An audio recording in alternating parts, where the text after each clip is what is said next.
Assalamualaikum warahmatullahi wabarakatuh. Perkenalkan, nama saya R.R. Binti Adi Pramesti dari kelas 11 IPS 2, nomor absen 26, sekolah di SMA Negeri 3 Kota Mojokerto.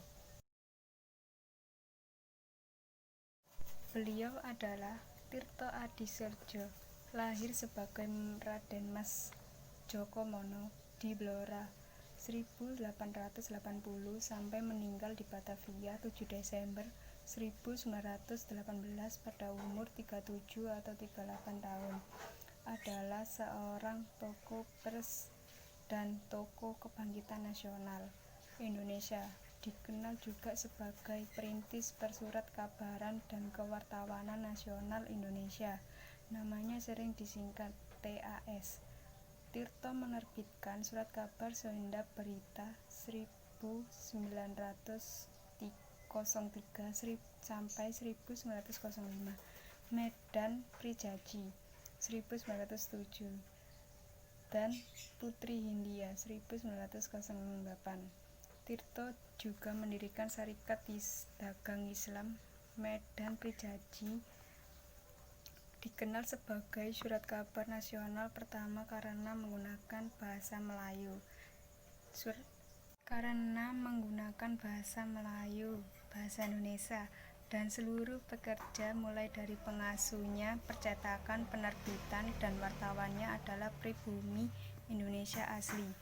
Tirto Adisardjo adalah orang pertama yang menggunakan surat kabar sebagai alat propaganda dalam bentuk pendapat umum. Dia juga berani menulis kecaman-kecaman pedas terhadap pemerintahan kolonial Belanda pada masa itu. Akhirnya Tirto ditangkap dan disingkirkan dari Pulau Jawa dan dibuang ke Pulau Bacan, dekat Halmahera, Provinsi Maluku Utara. Setelah selesai masa pembuangannya, Tirto Adisardjo kembali ke Batavia dan meninggal dunia pada 17 Agustus 1918. Kisah perjuangan dan kehidupan Tirto diangkat oleh Pramoedya Ananta Toer dalam tetralogi Buruh dan Sang Pemula. Pada 1973, pemerintah mengukuhkan sebagai Bapak Pers Nasional.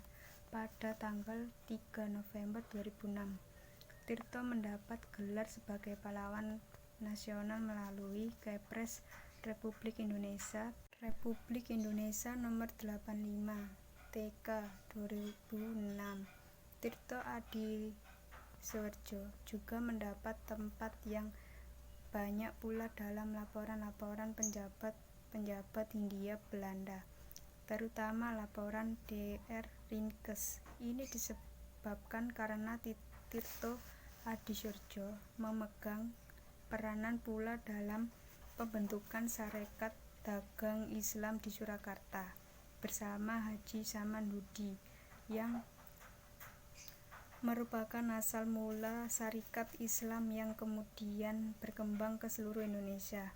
Anggaran dasar Syarikat Islam yang pertama mendapat persetujuan Tirto Adisardjo sebagai Ketua Syarikat Islam di Bogor dan sebagai redaktur Surat Kabar Medan Prijaji di Bandung. Ketika menulis buku kenang-kenangannya pada tahun 1952, Ki Ajar Dewantara mencatat tentang diri Tirto Adisardjo sebagai berikut. Kira-kira pada tahun berdirinya Budi Utomo, ada seorang wartawan modern yang menarik perhatian karena lancarnya dan tajamnya pena yang ia pegang. Ia boleh disebut pelopor dalam lapangan jurnalistik.